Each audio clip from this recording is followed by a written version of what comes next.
Okay, good afternoon, everyone, and welcome to the Wilson Center.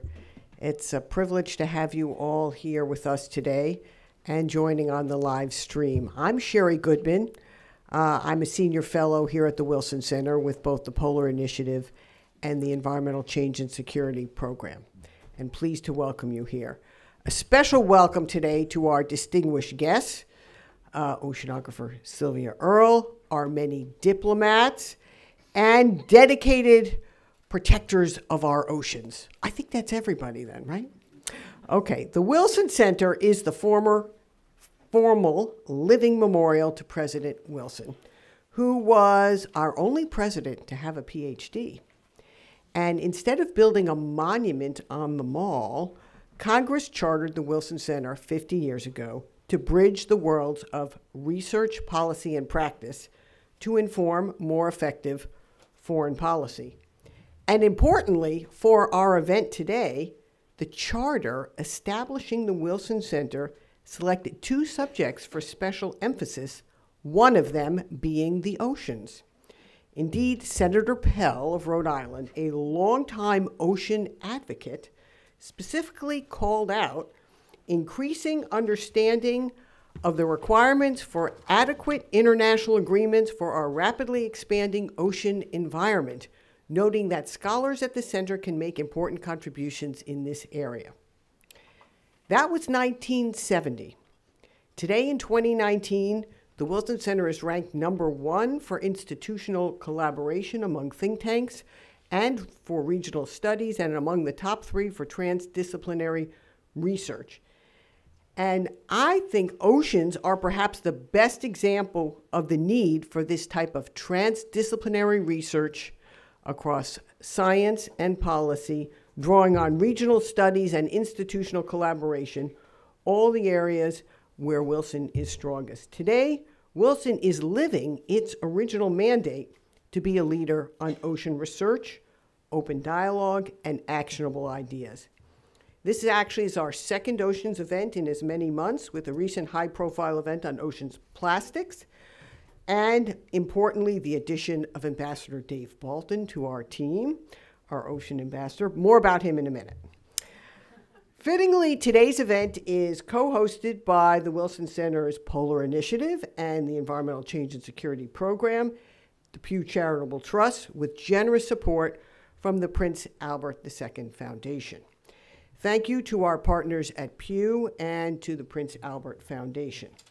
Now, to introduce our first speaker, His Serene Highness, Prince Albert of Monaco. I know you're all looking around. Where is he? Where is he? Unfortunately, he joined us today with an important video message. Now, His Serene Highness, Prince Albert, to you, but Al, to me, when we were college classmates at Amherst College almost 40 years ago. Now, even then, Prince Al, as we called him, driving passion for ocean conservation and environmental protection was clear.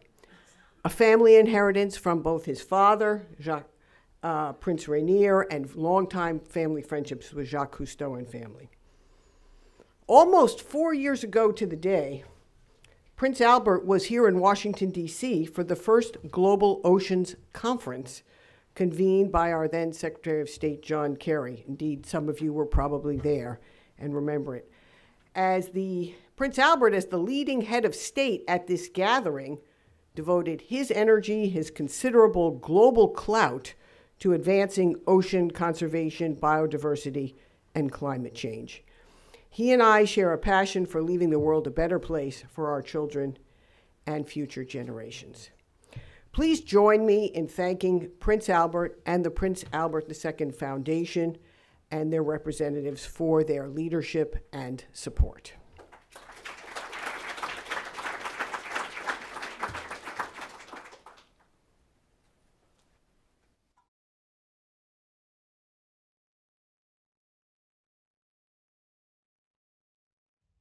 Ladies and gentlemen, dear friends, I regret not to be able to join you today for an event which is of utmost importance. Marine protected areas are an issue which is too rarely addressed. And when it is often at a level or a scale which is too limited. The matter at issue here is a new management system for marine ecosystems. It is the creation of appeasement between humanity and the sea. It is the preservation of millions of marine species. It is the conservation of our oceans, which cover more than 70% of the Earth's surface. And it is also the fight against climate change, because we now know the capacity of marine ecosystems to absorb carbon. The matter at issue here is quite simply the protection of our planet and the opportunity to leave a habitable world for future generations. I therefore believe that we must not be afraid to point out how crucial the issue bringing you together today is for everyone, and how it should spur us into collectively demonstrating boldness and will. We must not be afraid to point out how far from our target we are in terms of marine protected areas if we want to take effective action while there is still time. In this respect, we are living in a crucial period. The recent development of marine protected areas in almost all the world's seas is proof that the world is ready to change. But it is also a reminder that many challenges remain, whether in terms of legal status, management, or funding. In this respect, I would like to pay particular attention to the high seas, a generic term which in fact incorporates most of our marine environments, which is predominantly uncontrolled, and which is currently the key arena for most of today's maritime issues. It is essential that we develop marine protected areas there, especially in the polar regions, which are so fragile and so important. I hope that the negotiations that we are currently conducting at the UN on biodiversity beyond national jurisdictions, the challenges of which feature on your agenda, will go in a positive direction.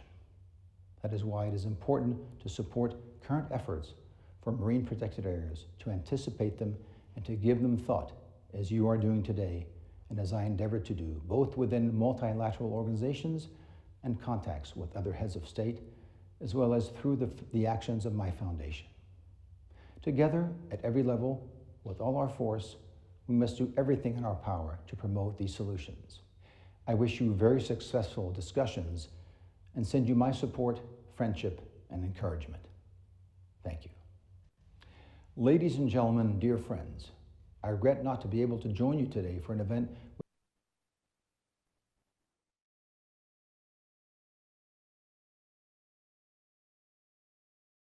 twice, isn't it? Well, I would say that is a very powerful message about our oceans and the importance of marine protected areas, both in the high seas and Antarctica, from a head of state who can use his ability to influence these actions in very important ways. So I want to thank him for that. Now it's my pleasure to introduce Ambassador Dave Bolton for the rest of the program. I don't think he needs much introduction to this great group.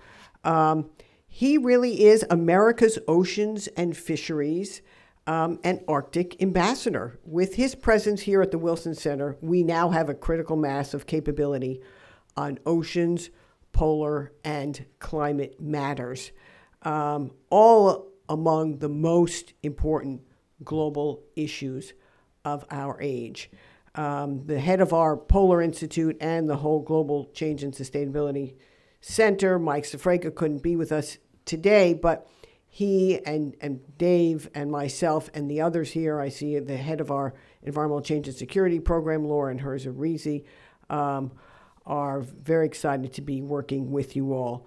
Ambassador Bolton served as the Deputy Assistant Secretary for Oceans and Fisheries, and with the rank of ambassador since 2006. He's led a wide variety of negotiations, as many of you know, during the U.S. chairmanship of the Arctic Council.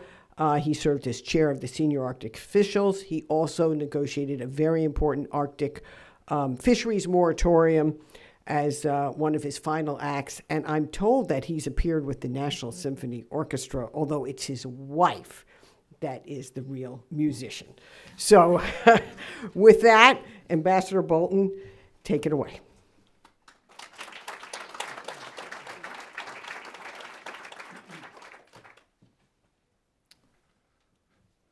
Thank you, Sherry. And welcome, everyone. It's good to see you here. I've been waiting a long time for this day to arrive. I'm really glad it's here. And my first responsibility may be the sweetest of all. It is to introduce to you one of my heroes. Indeed, Sylvia Earle is not just a hero to me, but to many people. And some time ago, Time magazine recognized her as a hero of the planet. Sylvia can claim many firsts, but my personal favorite is that she was the first female chief scientist of the National Oceanic and Atmospheric Administration, back in the day when that did not happen in most countries. She is an oceanographer, explorer, author, and lecturer. She has received over 100 international honors and holds 27 honorary degrees. Ladies and gentlemen, I give you Dr. Sylvia Earle.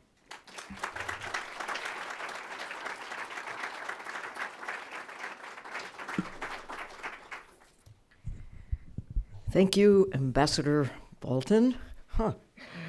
Man of the ocean, my personal hero. It is a special honor to share the platform with my fellow ocean elder, His Serene Highness, Prince Albert, and to be here with you to talk about something that could not be of greater importance, taking care of the ocean that takes care of us.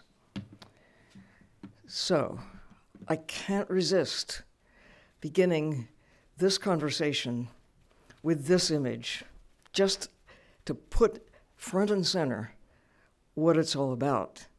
It's taking care of the blue planet. It's unique in the universe, not just because it's blue, but because it's alive. It's because it's our home. It's because it has taken 4.5 billion years of fine-tuning to get it to where it is just right for humankind, and to recognize that it has taken us about 4.5 decades to significantly unravel the underpinnings of what makes the blue planet very different from that red one over there. There's a lot of talk these days about terraforming the red planet to make it more hospitable, maybe a place for humans to migrate someday. But meanwhile, we clearly are Marsiforming this planet with greater carbon dioxide in the atmosphere than has been normal for a very long time. We're stripping the life away from the blue planet. There isn't any, as far as we know, on the red one. Do we want a planet like Mars? Most people would say, I don't think so. I like to breathe. I like water that falls magically out of the sky. I like having a living planet. And that is the key. But it isn't just rocks and water. The key really is that it has been shaped by life. And for quite a long time, before photosynthesis came along, there was life on Earth. There wasn't much oxygen in the atmosphere because photosynthesis had not yet started the process of capturing carbon dioxide and releasing oxygen into the atmosphere until about 3 billion years ago. We had a planet, it had water, it had life, but it wasn't suitable for us. The way we're going now, we're trending back toward that time by eliminating life, by changing the chemistry, changing the temperature of Earth by our own doing. What are we thinking? That knowledge is there for us, knowing the food webs in the ocean, the nutrient cycles that shape planetary chemistry on the land and in the sea. But it all started, and it still continues most significantly in the ocean. Photosynthesis, those little green guys, bacteria, coccolithophorids, foraminifera, diatoms that produce most of the oxygen in the atmosphere, capture carbon, drive the great ocean food webs.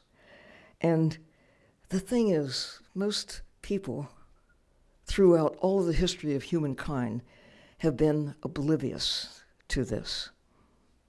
There's no excuse now, though, because now we know. We have the evidence.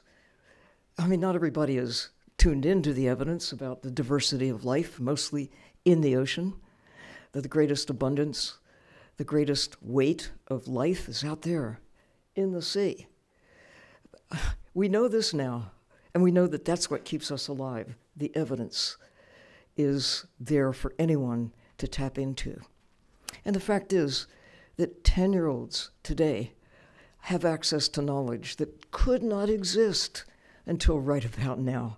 The smartest people who ever lived in times past were not to be blamed for their ignorance, but now that knowledge is there for anybody to discover for themselves, should they wish to do so. And never before has it been more possible to gather information from the many sources that have arrived over the years.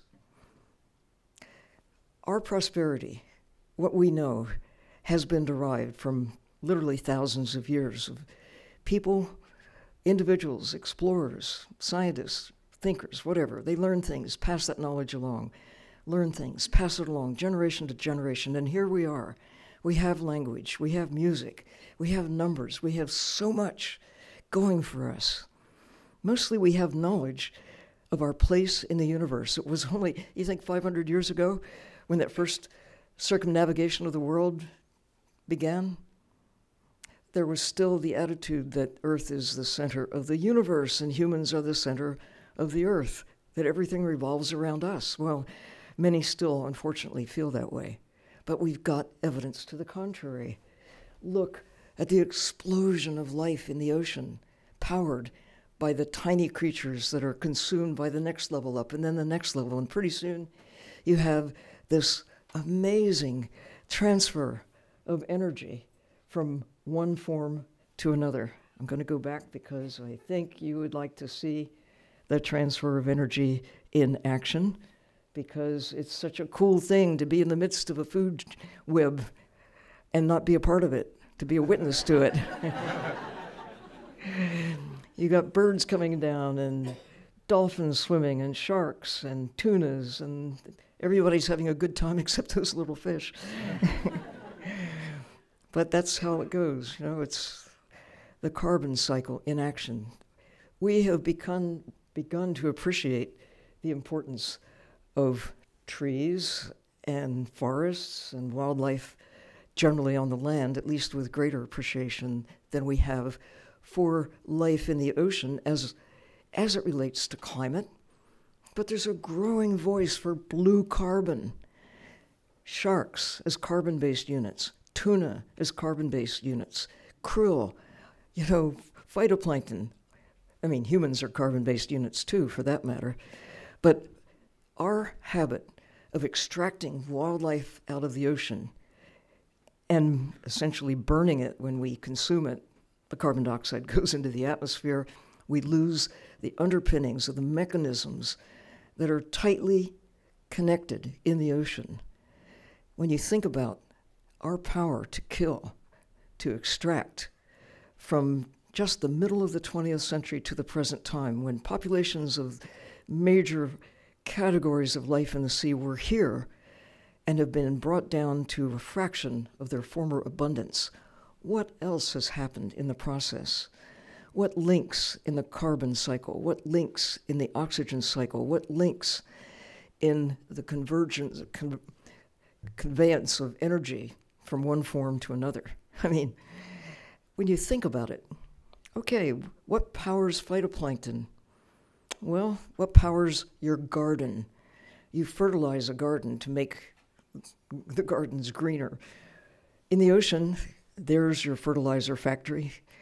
The sharks poop, so do fish, so do whales, so do copepods, so do krill. It's a big cycle of nutrients.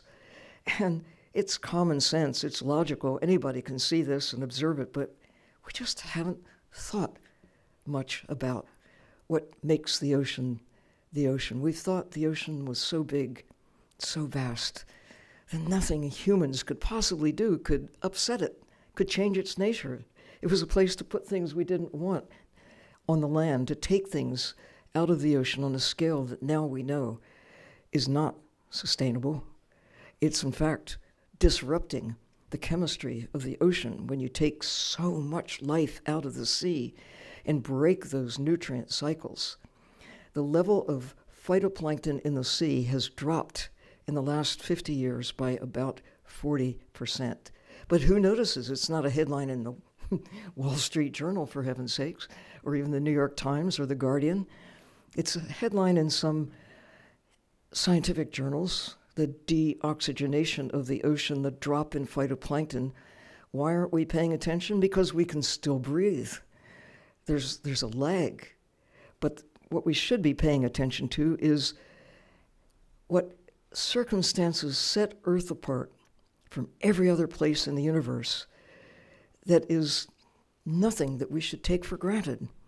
We should be mindful of why we have what we have in a universe that is really very hostile, and do everything we can as our highest priority to take care of the natural systems that keep us alive.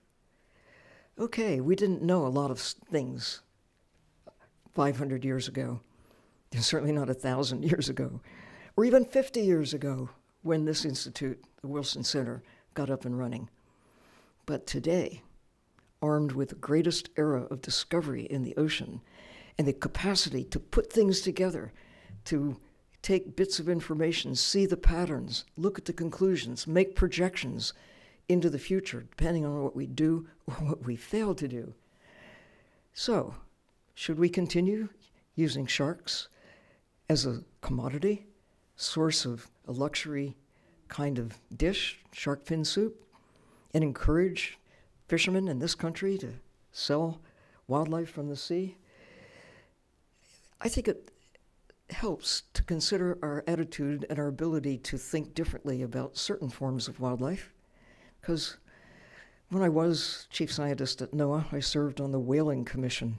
In fact, I'd been on the Whaling Commission a couple of years before that. Not because I was interested in killing whales, quite the contrary. I was in that contingent very interested in trying to shift the focus from the value of whales dead to the value of whales alive. Well, now that seems to have really caught hold, not universally, but by and large, it isn't just the value of whale watching or the interest in tourism that with a greater dollar value on live whales than dead whales. It's the value of whales like trees as part of the living ocean that keeps us alive. And the good news is, I think, that today there are more whales on the planet than when I was a child. Why? Because somehow, some way, we changed our attitude, had respect for the biggest brains on the planet. I'm pointing to David Bolton. Actually, on the other side of David Bolton are sperm whales with the biggest brain on the planet. Yours is right up there. But I also witnessed the demise of some of those creatures during the last days of whaling in Australia. And here a half dozen young sperm whales were, in a very amazingly short period of time, turned into barrels of oil and pounds of meat and sold ultimately for fertilizer and animal food. So, are we doing the same thing with tunas and swordfish, with cod, with herring, with other ocean wildlife? I've heard MIT engineers sigh with envy over bluefin tuna because they power their way through the ocean, as fast as a nuclear submarine, and they capture the energy that is generated when they swish their tail back and forth. They capture 97% of the energy when little whirlpools that are generated power the tuna forward, but we haven't figured out how to do that yet. I mean, we kind of know how they do it. Maybe we'll figure it out how we can emulate, just as somehow we were inspired by birds to figure out how to fly. I mean, we may not be capturing energy in the same way, but we're inspired when we see these living creatures do things that really catch our spirit and make us want to do more than we can do just as humans. But, you know, we catch them for sport. We think it's fun to kill and take these magnificent animals and turn them into, you know, whatever it is, sushi, sashimi, tuna steak. And it isn't just bluefins, it's the whole family of miraculous creatures in that group of fish. Fish that have been around before there were birds, long before there were dinosaurs. Fish that have developed tightly knit societies, interrelationships. And if you've seen Blue Planet 2, you know, it's not just that fish have these interrelationships and close so social interactions with other fish. Even that remarkable scene described in Blue Planet 2 of a grouper going fishing with an octopus. It's a whole different category of life, and yet somehow over a few 100 million years they've figured it out. What else don't we know about what's going on in the ocean? What can we learn from these creatures alive that we can't learn from those once they've been slaughtered? We know how good they taste. Is that good enough? I mean, we have the power to kill, and we've done it time and again. Our impact on life on the planet is huge. But we also have the power to care. We have the power to make a choice.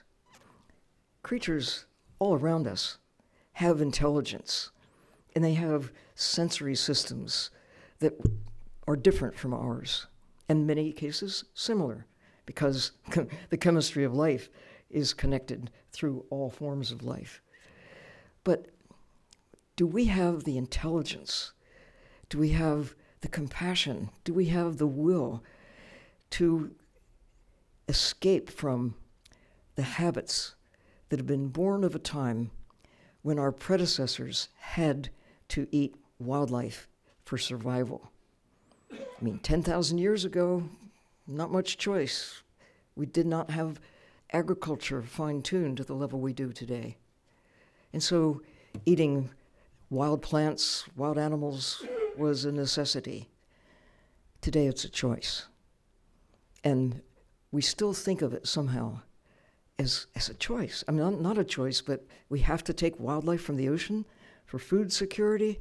We need to think that through, because what we're taking from the ocean is having an impact on the security of the planet on a scale that ultimately should cause concern. I mean, let me go back to that image of fish in a net. Think of them as songbirds. Would we do that to songbirds? We used to, not with nets on the scale that we now deploy into the ocean, but birds were once just something to eat. Can we think about the ocean with new respect, new values? Of course, people will eat birds, Kentucky Fried and otherwise. And of course, people will consume fish, not because we have to. I mean, there's no physiological need for people to consume animals. We could all get by very well consuming plants, and a lot of people are moving in that direction, or at least to consume more plants, fewer of the animals that share the planet with us. But we have to really think hard about how are we going to support 7, 8, 9 billion people on a planet that doesn't get any bigger? We need to know fish the way people have gotten to know birds, the way Jane Goodall has gotten to know our fellow primates, the chimpanzees, not by flying by with a 20-minute visit, not by looking at dead chimpanzees in a net or caught on a hook, but by spending 15 years intimately living with a social structure, getting to know individual chimpanzees, the way some of us would like to get to know individual kinds of fish. Well, I've had the pleasure of living underwater on 10 different occasions, spending more time than most for prolonged periods underwater, coupled with using more than 30 different kinds of submarines and thousands of hours just scuba diving and otherwise. But still, the gift of time to actually get up close and personal with the creatures in the ocean, to know how they live and what their relationships are with others. We're just at the edge of getting that capability in place. All right, so just imagine. Oh, just imagine. Wait a minute, it's coming. Maybe now. Yes, all right. Jane Goodall looking at chimpanzees using the technologies we have to explore the ocean, or George Schaller getting to know pandas and other creatures that he knows very well, or any of our scientists who really have come to respect and share the view and cause a sense of caring about animals because they have characteristics such as we have. Well, so do the creatures in the sea. But we just haven't been able to spend time with them, to get to know them. After all, most of life on Earth lives in the dark, in the deep sea, below 1,000 feet. The average depth of the ocean is 4,000 meters, maximum 11,000 meters. And only 3 times have people been as deep in the sea as millions of people fly high in the sky. It's amazing that we know as much as we do about coral reefs, about the life in the ocean, and why that matters to us. And why we now are concerned about what, not just what we're taking out of the ocean, but what we're putting into the sea. This is new in the last 50 years, new on our watch. It's up to us to take this experience, take this knowledge, and use it with decisions about policies going forward. There is plastic junk in the Arctic, in Antarctica, in the deepest parts of the sea. So, I've had a chance to sit with creatures at least as old as we are, you know, with old turtles and with whales, and this bird who lives in Midway. Her name is Wisdom. She doesn't know it, but that's what we call her. And she has a mate who's been with her, like some humans, for a lifetime. They have 1 chick a year, if they're lucky, and have been around watching the way we have been watching, experiencing the last few decades. Here's the thing, with all these smart animals, like the albatrosses, like elephants, like whales, like dolphins, like cats, dogs, we're sharing time and space, but only we know what to do about the changes that are taking place, that really we determine the future of albatrosses and whales. They have been witnesses to the avalanche of plastic, to the changes in temperature, the changes in chemistry. We are witnessing a time when, at last, our leaders are taking action toward the topic of your discussions here, the protection of the ocean. George W. Bush signing into law the biggest marine protected area ever. And then along comes President Obama, quadruples that size of that place, and one of my great ocean heroes, Tommy Rumengesau, establishing 80% of the exclusive economic zone around Palau for full protection, where even the fish are safe, 20% where management of people about their relationship to the sea, allowing some extraction of wildlife, but not to go crazy about it. And another new hero, I had the privilege of going to Antarctica in January of this past year with the president of Chile, President Sebastián Piñera, who is a diver, woohoo, like Tommy Rumengesau, a diver.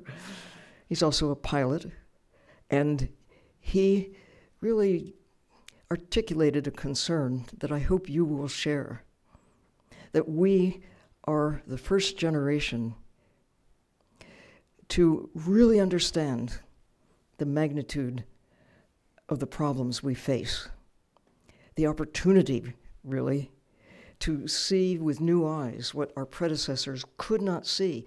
Policies were made decades ago, centuries ago, that we still live by. The policies that suggest we have to extract from nature on a level, even though we can see that there are limits that we should not exceed, whether it's on the land or in the sea. What we put into the sky, what we do to the water. We know what we're doing. You cannot blame ignorance anymore. But we're the last generation, perhaps, to be able to do something about it. And being able to exert our power, our influence, to protect the Antarctic waters, the orange roughy, little creatures that some of us are wearing on our lapel, krill, that are the cornerstone of the Antarctic ecosystem. What are we thinking, allowing the extraction of these creatures and destabilizing the carbon cycle, the oxygen cycle, the food webs in the ocean, in areas that until our time have never been touched by humans before? Whether it's in the top of the world, in the Arctic, or whether it's in the area of special interest during these deliberations about the potential for establishing, extending more protection to the Southern Ocean while there's still time. I've been involved with trying to get public support to enlist the power of individuals to nominate places around the world, from polar seas in the north to those in the south, around the world. More than 120 hope spots powered by people who are nominating them for protection and working with their communities, working with their leaders. But we need ever so much more. When you realize that only about 3%, and I'm being generous when I say that, of the blue part of the planet is now proactively being protected, although we aspire to 10% by 2020, that's only next year, and that maybe by 2030 we can have 30%. How much is enough to protect the planet that keeps us alive? Should we not be looking at all of it with respect and care, doing everything in our power to embrace as much of it as we possibly can with full protection? This is a moment in time that will never come again. And I look forward to having a chance to work with you to doing the best we can so that 50 years from now, here at the Wilson Center, we can look back and say, this was the beginning of something that really made a difference. Thank you.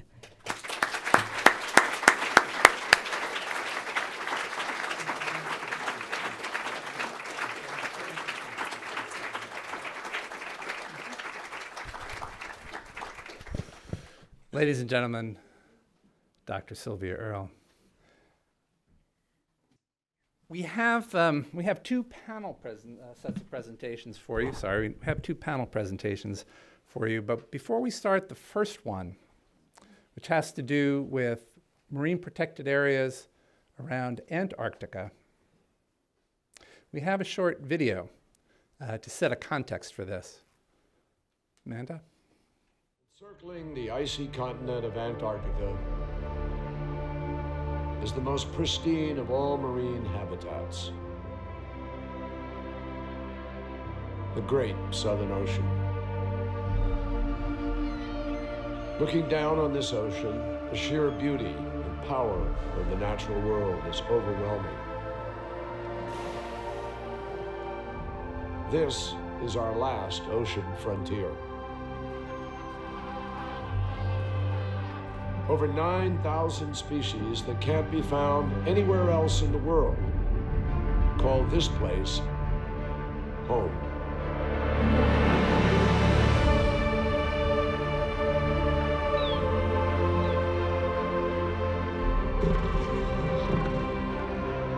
Even species that don't live here depend on it.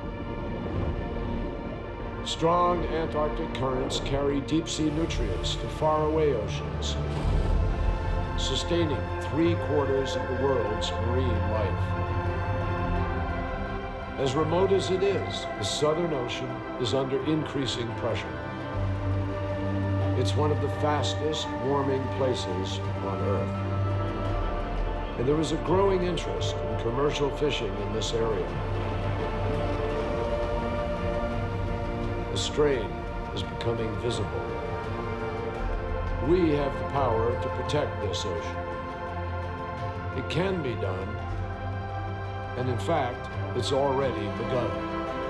In 2016, 24 countries and the European Union made history by creating the largest marine protected area on the planet in the Ross Sea. These countries are members of the Commission for the Conservation of Antarctic Marine Living Resources, or CCAMLR. Their visionary decision to protect the Ross Sea was praised around the globe. But CCAMLR also made an even more important promise, one that will have a bigger impact. They agreed to establish a network of large-scale marine protected areas throughout the Southern Ocean, including in the Weddell Sea, East Antarctica, and the Antarctic Peninsula. These protected areas would connect ecosystems, supporting marine animals that migrate between them as they forage and breed. And the benefits of these reserves will spread well beyond their boundaries. Our planet is changing, and never has this region been more fragile or important than it is today. Protecting the Ross Sea was only the beginning. It's time for CCAMLR to deliver on its word by working steadily toward a network of marine reserves that will safeguard the world's final ocean frontier before it's too late.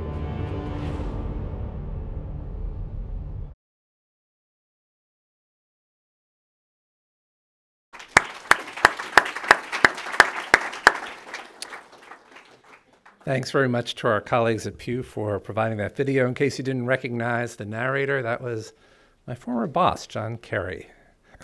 It's now my privilege to welcome first panel up on stage, and the moderator, a good friend of mine, one of my favorite colleagues, Russell Smith. He wears a number of hats now, including as a board member of the Ocean Conservancy. I worked with Russell closely when he was the Deputy Assistant Secretary for International Fisheries at NOAA back in the last administration. Our work together included the long, challenging, and ultimately successful effort to create the Ross Sea Marine Protected Area mentioned in the video you just saw.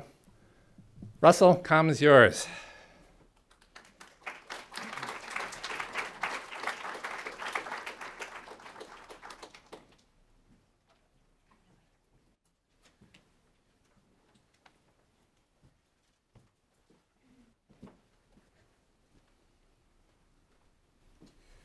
It is a daunting task to follow previous four speakers, His Honor the Prince of Monaco, Sylvia Earle, Secretary Kerry, and then, of course, Ambassador Bolton, but I will try to do that. I think we have an interesting panel here. We are going to follow up on the challenge set by Secretary Kerry in that video and talk about some of the efforts to create that extended marine sanctuaries that down in the Southern Ocean. Distinguished panel whose bios are included in the material that was distributed. So I'm going to only introduce them very briefly, and you can read more about them in those materials. First, we'll hear from Ambassador Katrina Cooper, who's the Deputy Chief of Mission in the Australian Embassy in Washington, D.C., and who has previously been accredited as Australia's ambassador to Mexico and the countries of Central America. She's a lawyer who has served in a variety of senior positions in the Australian government. The next presentation will be from Mr. Marcus Brill, who is the Minister Counselor of Food and Agriculture at the Embassy of the Federal Republic of Germany here in Washington, D.C. He's served in a variety of different positions in the German government and has worked on a variety of issues, including common agricultural policy, market organization, international trade, fishery policy, and food safety and hygiene. And last but not least, we're honored to have Andrea Cavanaugh, who directs Antarctic and Southern Ocean conservation work at the Pew Charitable Trust, where she's working to establish a representative network of marine reserves and precautionary toothfish and krill fishing regulations in one of the world's largest great wilderness areas. For more than 20 years, she's worked on a variety of environmental issues, including sustainable food, global climate change, and national legislation to regulate toxic chemicals. I think these will be some very interesting presentations, which will be followed by some questions and answers. Ambassador Cooper, the floor is yours. Thank you. Look, thank you.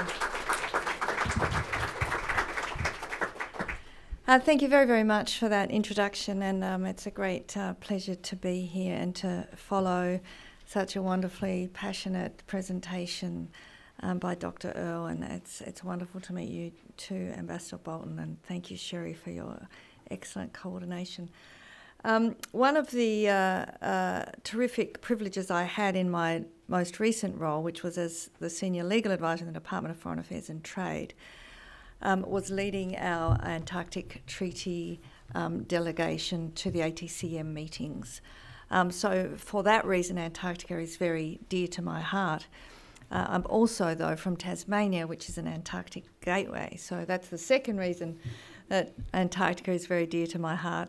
And the third reason was that I have had the opportunity to visit Antarctica on 2 occasions, and on the most recent occasion, in fact, inspected the US base station at the South Pole, which was the first time that Australia has inspected that station. So I have had a great opportunity to see some of those images that were shown to us in that excellent video by the Pew Charitable Trust. And I mean, isn't it just extraordinary? I mean, it almost relieves the panel of the obligation to explain why we need marine protected areas, because it is just so incredible once you see that wildlife. But since I'm the first speaker, I thought I might just quickly articulate why and how marine protected areas are brought into being in Antarctica, and then spend a few minutes on the East Antarctic Marine Protected Area proposal to set the context. So marine protected areas are in Antarctica. Well, there are many, of course, as Dr. Earle said, but in Antarctica they're done under the Camelot Convention, which I'm sure most of you in the room know is to conserve the marine life in Antarctica. And some of the reasons that they are established are to protect representative and key examples of marine ecosystems, biodiversity and habitats, species or key features. Also, importantly, to establish areas for monitoring long-term change or the effects of harvesting and other human impacts. They're also established to protect areas vulnerable to impact by human activities, including unique, rare or highly biodiverse habitats. And I think, again, that video showed us just how extraordinary the ecosystem is there. And also to protect areas to maintain resilience or the ability to adapt to the effects of climate change. So they're the key reasons for establishing marine protected areas in the Antarctica. So we are working and have been working assiduously for some time with the European Union on an East Antarctic Marine Protected Area. It's been designed to simultaneously achieve multiple objectives. That's an ambitious proposal. We're aiming with that marine protected area to protect representative examples of the marine biodiversity of the East Antarctic planning domain. We're also aiming to protect key ecosystem processes and important habitats, and to provide scientific reference areas for monitoring ecosystem change and the impacts of fishing. So they're the key objectives under that specific MPA. And it is designed as a multiple use proposal with a very strong adaptive management focus. So fishing and research activities would be permissible in that, provided they do not impact on the objectives of the area. We're really committed to bringing that into being. It was developed in 2010, so we've been in discussions on it for quite some time. And the principles that were used were the principles of comprehensiveness, adequacy and representativeness.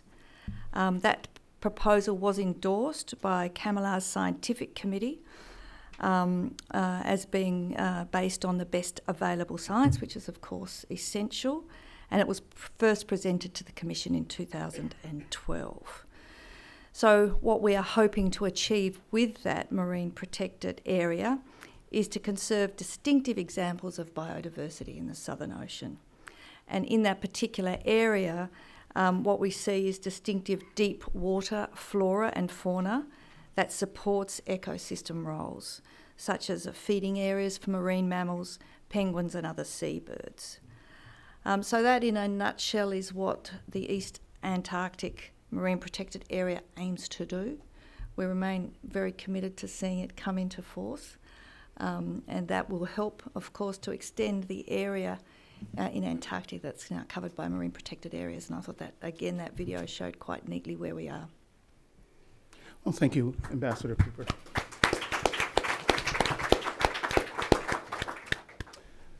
Mr. Brill. Yeah, good afternoon, everybody. Ambassador Cooper, Ambassador Bolton. It's a great honor for us to be invited to this wonderful conference, to this very important and valuable issue of marine protected areas, and to give us an opportunity to present our proposal on an MPA on the Weddell Sea.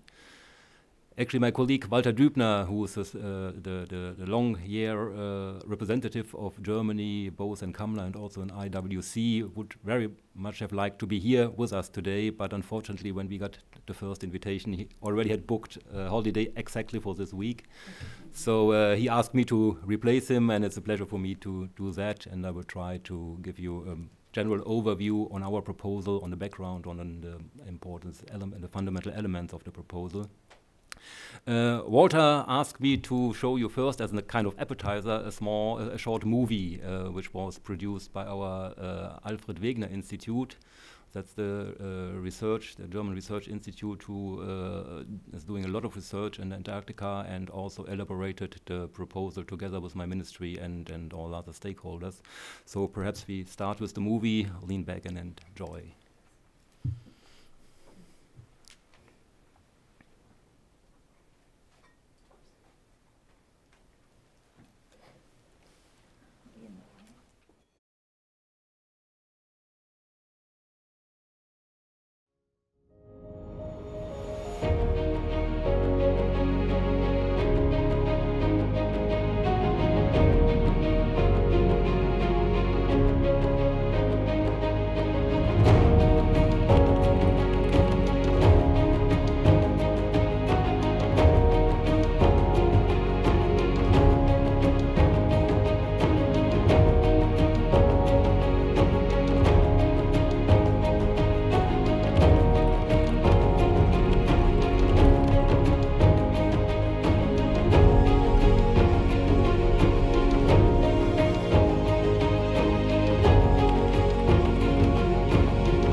Okay, thank you. Perhaps to start with a broader framework where our work started.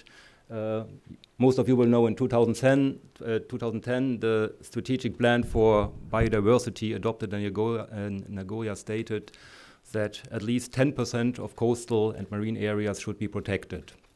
And this objective then fed into the UN Sustainable Development Summit in New York and is now part of SDG Goal 14 on the conservation and sustainable use of oceans, seas, and marine resources. Guided by these commitments, Germany has developed a proposal for an MPA in the Weddell Sea. You will ask, why the Weddell Sea? The Weddell Sea is an area in Antarctic where we are doing research for more than 30 years. And this is especially done by you saw it in the movie, the Alfred Wegener Institute. This is a research institute in Germany. It's not a governmental institute, it's a foundation under public law with governmental support. And it's a member of the German Helmholtz Society, which is the largest scientific organization in Germany.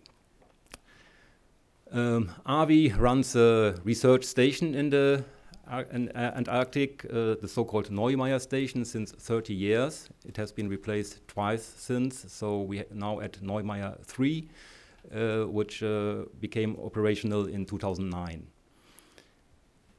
AWI is also running a research icebreaker. You also could see it briefly in the movie, which usually spends 6 months a year in the Antarctic and another 6 in the Arctic.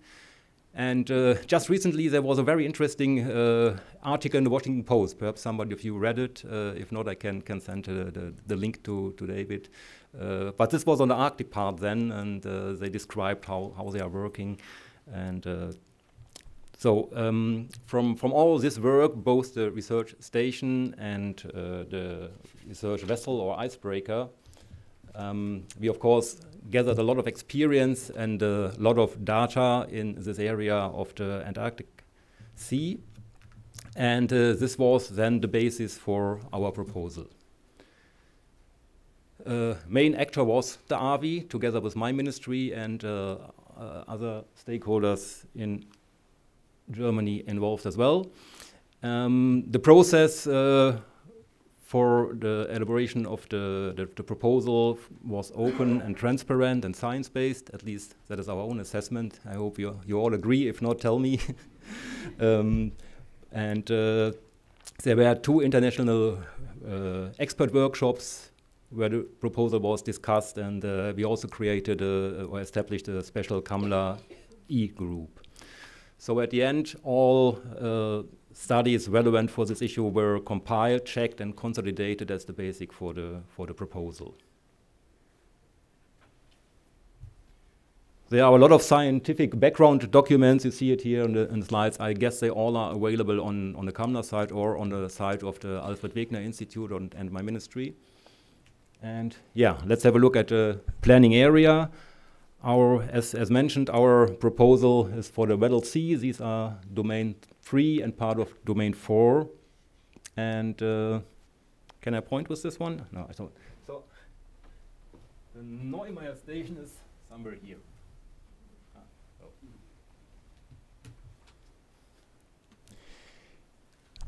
Our proposal was, after all this preparatory work, very much streamlined with the Ross Sea proposal as to the overall structure of the proposal. So we followed as much as possible.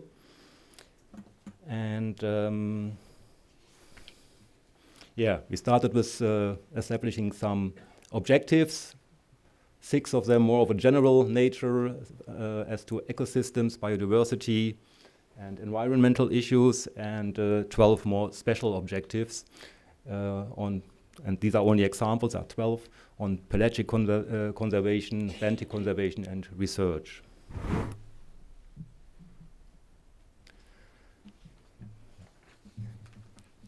You can find that in more detail, of course, in the proposal, which should be, I'm not sure, should be available on the CAMLA side as well. And our initial proposal, our first proposal after the process I just mentioned, was submitted in 2016. And The overall approach is based on 3 different types of protection zones.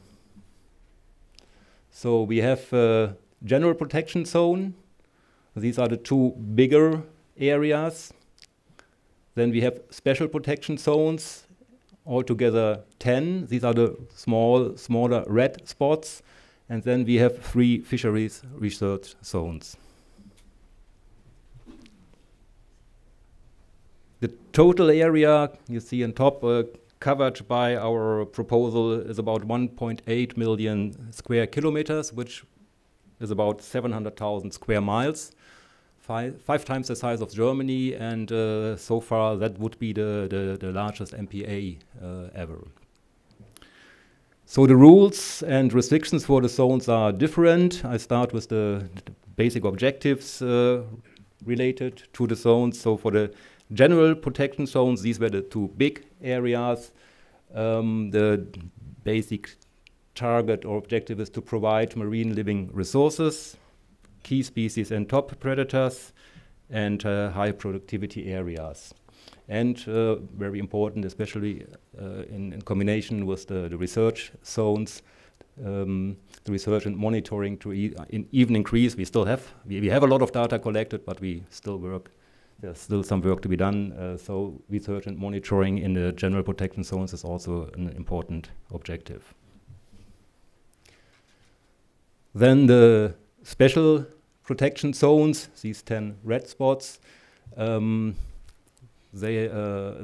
we plan stricter rules and constraints, and the main objective we follow with this special protection zones is to provide enhanced protection of known and potential vulnerable marine ecosystems, and to establish scientific reference areas to monitor what happens in these areas compared to other areas where you have fisheries.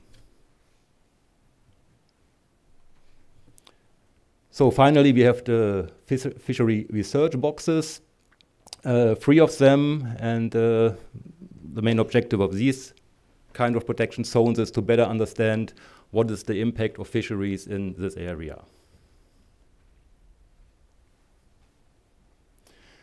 The measures in the zones are slightly different, and as you can imagine, in the special protection zones, the restrictions, constraints are most. So it's the middle column you see basically everything is prohibited in the zone. So there's even no research fishery, there's no dumping and discharging of waste, no transshipment. And also for research other than fishery research, there are limitations, for example, use of towed gear that interacts with the seafloor is prohibited as well. For the other zones, there's some more flexibility. For dumping and transshipment, it's basically the same.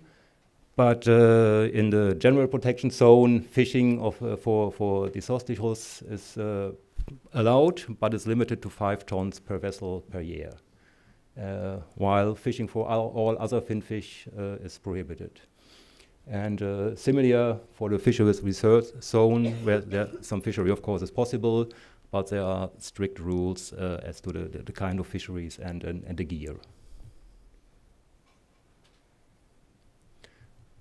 Perhaps one step back. Where do we stand? As I said, we submitted this proposal in 2016, and it has been discussed several times since then. And right from the beginning, we faced strong reluctance or resistance from especially China and Russia.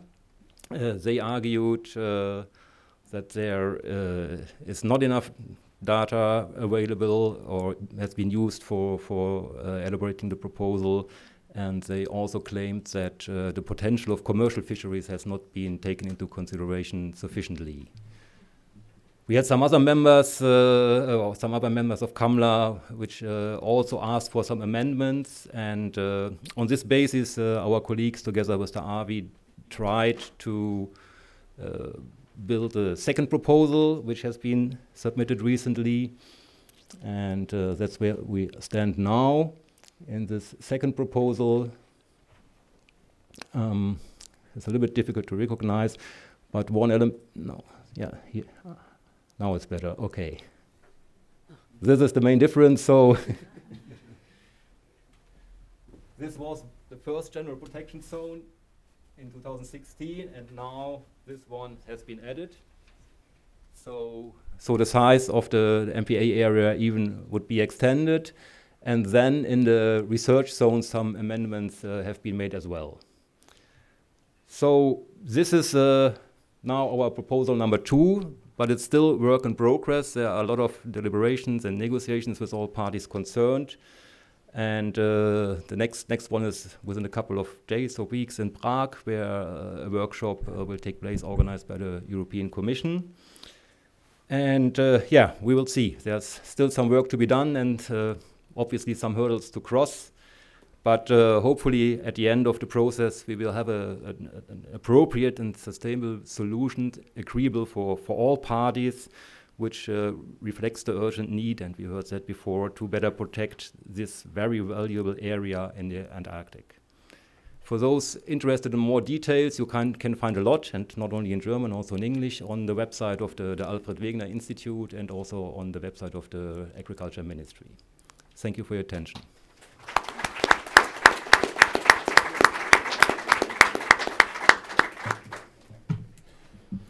Andrea.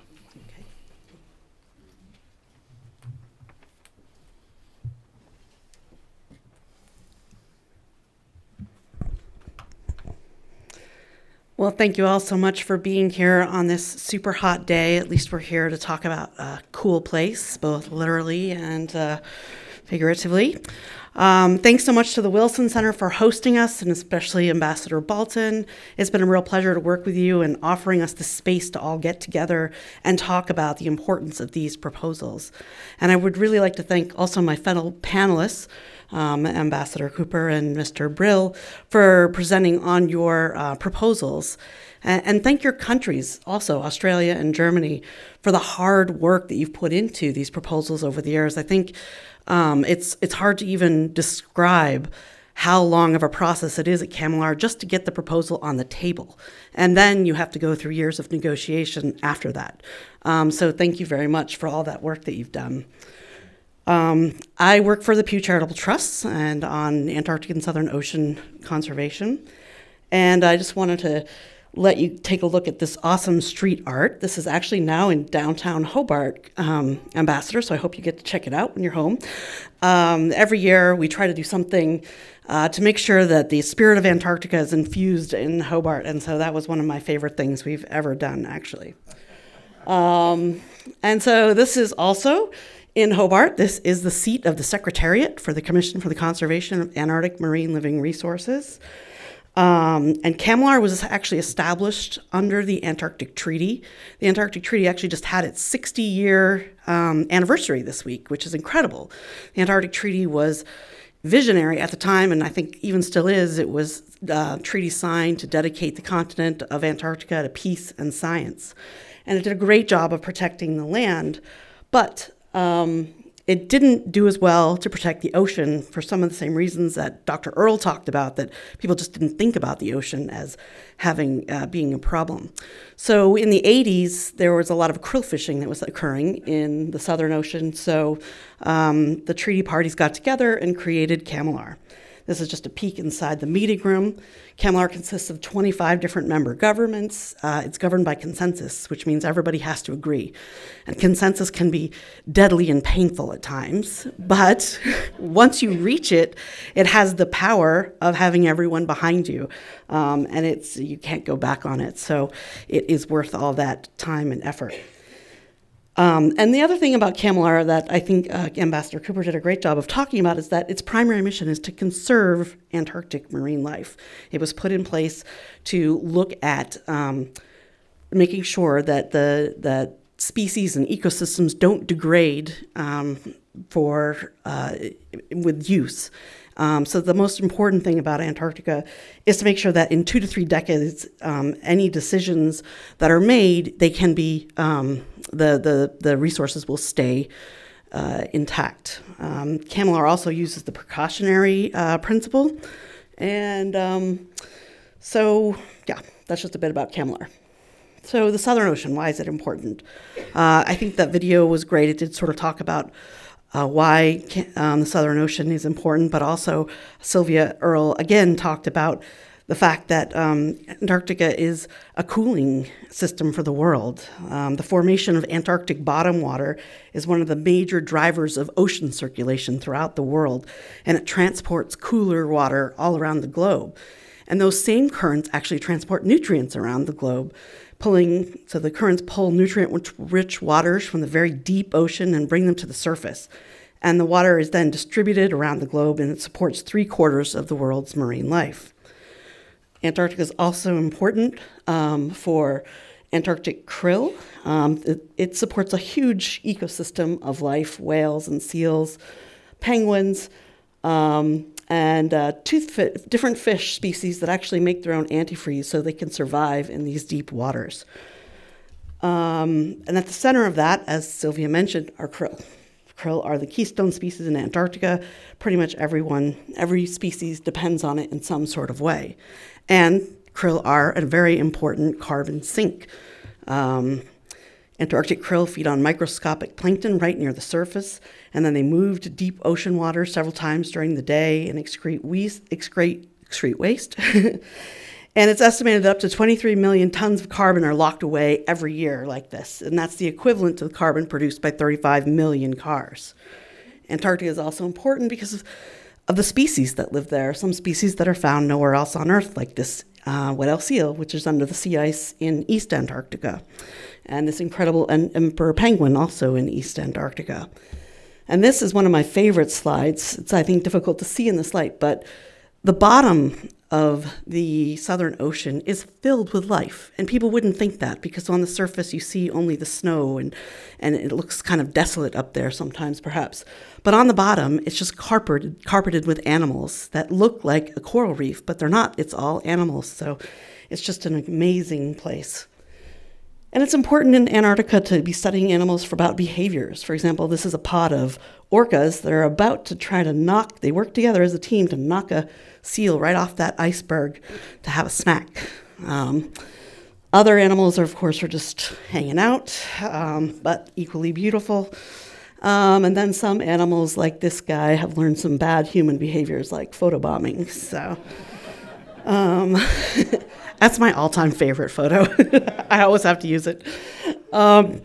So anyway, it's gorgeous wilderness, all these beautiful creatures. Everyone calls it, one of the most least touched places on Earth, but it is being impacted by climate change. And we don't know what the impacts are because it's happening so quickly. And there's also fishing, which is becoming more and more concentrated in certain areas and having an effect. So what can we do about it? MPAs. There are a lot of studies that show that MPAs actually help rebuild oceans. And this is just one of them that I picked out. It was done by Lester et al. That show that they'd studied 124 different reserves in 29 countries and found that within the reserves, the species and number and density of organisms is much higher than outside the reserves. So here's another look at that map that has all the different proposals on them. Just quickly, I think in 2002, CAMLR recognized the importance of marine protected areas, and they decided then they would commit to creating a representative network of marine protected areas all around the Southern Ocean. And they divided it up into all these different planning domains. You can see the white lines that show those planning domains. And different countries then started working on their proposals that they would bring to the table at CAMLR. In 2009, the very first MPA was established in CAMLR the UK worked to establish the South Orkney Island Southern Shelf MPA. It's about 90,000 square kilometers. And then there was kind of a lull for a while. And CAMLR was working on a framework for how they wanted MPAs to progress through CAMLR. And I think that's really important because the framework is helping everyone to develop proposals in a certain way. They go through working groups, as Marcus talked about, and they go through to the scientific committee, and then they go to the commission for vote. And so that was an important thing. And then in 2012, both the East Antarctic MPA and the Ross Sea MPA were proposed. And in 2016, the Ross Sea was designated. It is the largest marine protected area on Earth. It's very unique because it goes completely to the coastline, so even the areas under the ice shelf are protected by this proposal. In 2017, the Weddell Sea proposal was put forth, and then in 2018, the one around the Antarctic Peninsula was put in place, was proposed by Chile and Argentina. This is just quickly a look at what it took once the proposal was on the table at CAMLR to get to consensus. When in 2012 it was introduced, and then it took a number of years to bring all the countries on board. And I think it can't even be overstated how much work this is, as Ambassador Bolton is nodding his head and Evan Bloom back there is nodding his head. They know there was a lot of blood, sweat, and tears that went into the proposal even after it was introduced to try to get this thing through CAMLR. And a lot of what happened was there was a lot of diplomacy at all levels, from Secretary Kerry straight to Minister Lavrov, from President Obama to President Xi. And there are also other factors on the outside working to try to affect change, where we had ocean ambassadors like Sylvia Earle and Jose Maria Figueres, who were working and talking to counterparts in Russia and China about the importance of protecting the Ross Sea. And then in 2016, when Russia was chair of the commission, it was established, and we have this great photo of the U.S. delegation so happy holding the photo or the map of the Ross Sea Marine Protected Area. Just quickly, I just want to show you again, this is East Antarctica.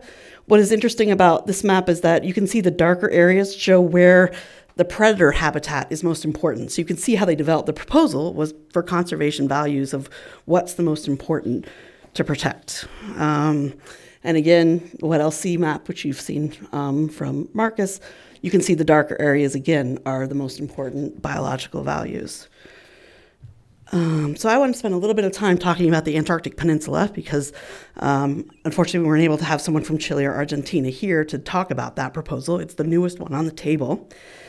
And the Antarctic Peninsula is an amazing place. It's the one place in Antarctica where all the uses collide. We have research stations that have been there for many, many decades. We have krill fishing that takes place. There's a huge swarms of krill in this area, so that attracts predators, and so it's important biologically, but the krill also attracts the fishing. So we have fishing taking place there. And then because there are so many predators and so much happening, there's a lot of tourism in this area. And tourism is expected to increase rapidly over the next few years. So this is an area where there are a lot of different uses that need to be managed in a way that can make everyone happy. This is krill, star of the show, I think, in Antarctica. I think they're really cool. So I think that the proponents of the Antarctic Peninsula proposal, Chile and Argentina, did an amazing job of having lots of working groups, very transparent, open process, as Marcus described with the Weddell Sea, to make sure that they brought all the interests together before they even put a proposal on the table. And then this is the result of all those working groups. This is the proposal they put forth last year. Again, you can see the areas in red have the highest values for conservation and need to be protected. But like the other proposals, they balance conservation with some research fishing and special fisheries management. So it's a good balance of the different needs in that area. The total size of this one is about 450,000 square kilometers. Okay, so, whoops. Oh, and so the other thing that's really great about this area is that the krill fishery recognized that there are some problems going on with localized depletion of predators. So they looked at penguin colonies that were showing signs of stress and working with various actors put in place buffer zones around those penguin colonies and are voluntarily not fishing there. So that is a fantastic thing that they're doing before an MPA is put in place to protect them. So what does it take? It takes high-level diplomacy. as I think everyone has talked about. And we are hopeful. There's a lot going on this year with both the President Macron of France and talking with President Xi and President Putin about the East Antarctic Marine Protected Area. And President Piñera and Presidents Macri of Chile have been very active in talking about their proposals in a variety of forums. There's actually a high-level dinner in Moscow that happened today where they gave video addresses along with Prince Albert to talk about the importance of protecting the Antarctic Peninsula. And there were various ambassadors from CAMLR countries there, as well as Russian foreign affairs. So that was great. And this is the kind of collaboration that needs to happen in order to get these proposals across the line. So anyway, we hope that this diplomacy will transform into some action this year at CAMLR in October, and that we'll have more proposals on the more designated areas. Thank you.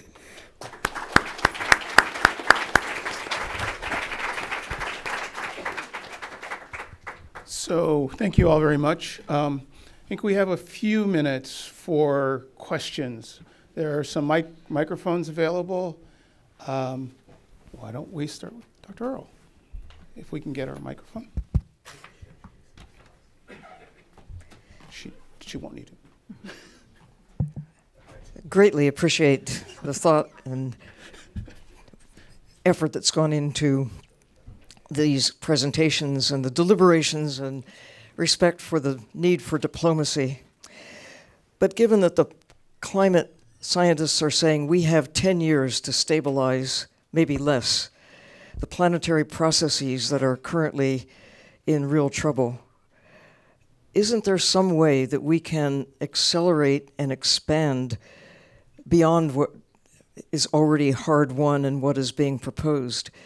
Mindful that no one is really dependent on Antarctica for sustenance, that unlike places, island communities that have a long history, or in the Arctic where people have depended on taking wildlife for sustenance, the taking of krill and deep sea fish from Antarctica is a new endeavor, and it's largely to supply commercial interests, not needs of people who have a long investment.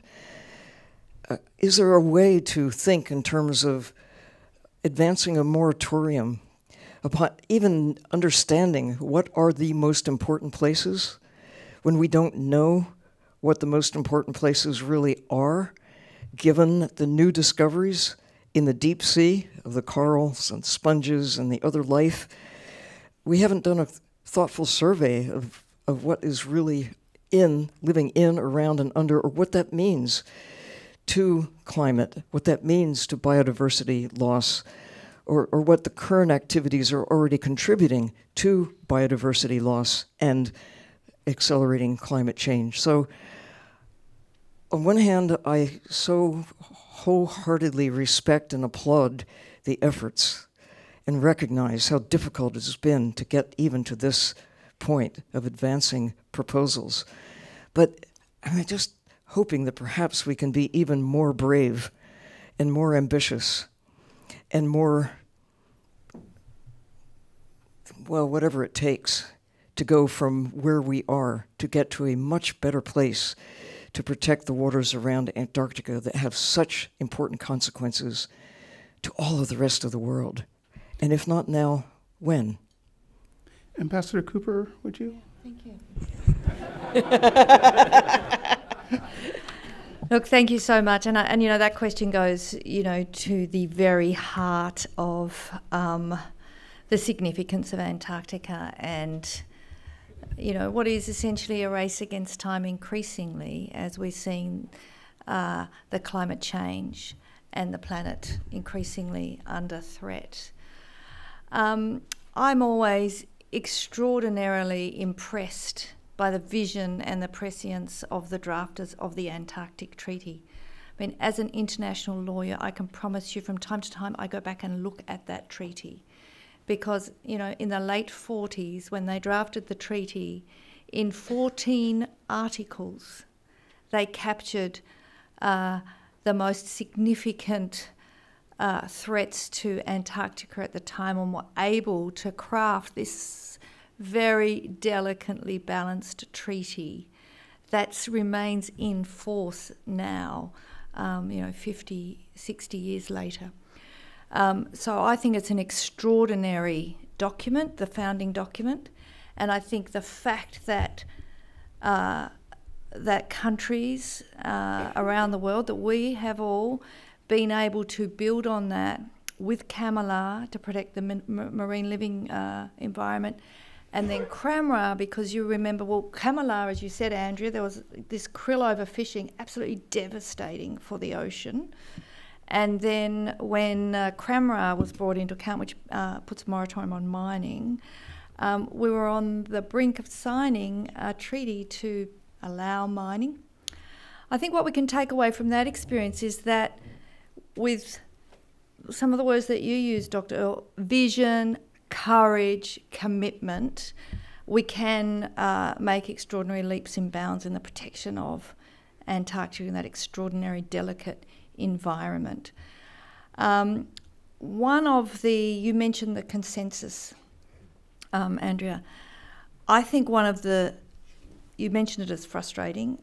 I think everybody who goes to Antarctic Treaty meetings or within the Antarctic Treaty system would agree with that.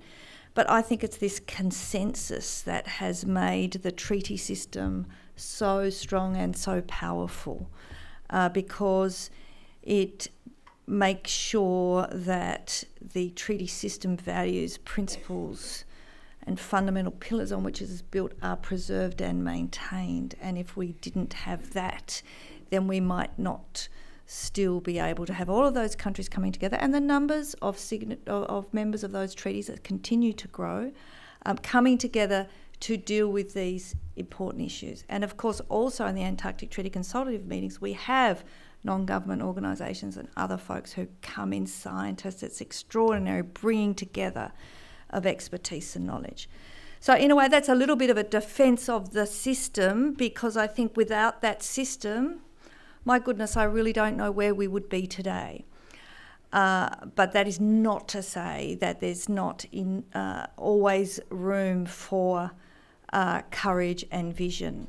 And, we've seen in past history, where individuals, in the case of CRAMRA, in fact, my then Prime Minister was one of those individuals, visionary individuals, to step up, identify what needs to be done and lead on it. Now, that can be a Prime Minister, it can be a Prince Albert, it can be a Jacques Cousteau, it can be a Dr. Earle, it can be all of those people coming together to combine and unite behind a vision to protect. So I wholeheartedly endorse where you're coming from and the sentiment of urgency around the need to protect and preserve that incredibly important and vital ecosystem. And I would encourage everyone who's already engaged on Antarctic issues, or any of you sitting out there in the audience, to step up, and let's all work together to continue to preserve and protect that environment. And as these increasing climate threats and other challenges to that ecosystem rise, then those defenders of the Antarctic environment, the Antarctic Treaty System, need to respond in kind. Thank you for that. Unfortunately, I think we only have time for one more question. Lots to talk about, but not much time. So why don't we, you're the lucky. It's a short question. Well, well, why don't you grab the microphone? And if you could, just introduce yourself, please. My name is Rami Ann Caro, and I'm a lawyer, but I've done a lot of energy work over decades, and I'm still interested in it. But I just wondered, plastics, is that down in Antarctica, or do you not have plastic in the water in Antarctica? I was just curious about that because I've now been hearing so much about plastics, as one of the big climate problems, for animals. I just wanted to see whether it's down there in Antarctica. Can I give it to you, Andrea? Sure. Yeah, that's a great question. Plastics, of course, is a problem for the global ocean. And unfortunately, in Antarctica, there are plastics there. There have been some studies that have been done very recently by a variety of countries and also groups that have found microplastics, the stuff that comes from fleece and things like that in the water in Antarctica. And there are also other things there. There are other pollution issues from the scientific bases themselves. There have been some problems with toxic chemicals or with spills of oil and things like that. So although we like to call it the last wilderness and untouched, of course it's not, because humans are there, and where humans come, there goes the the wilderness.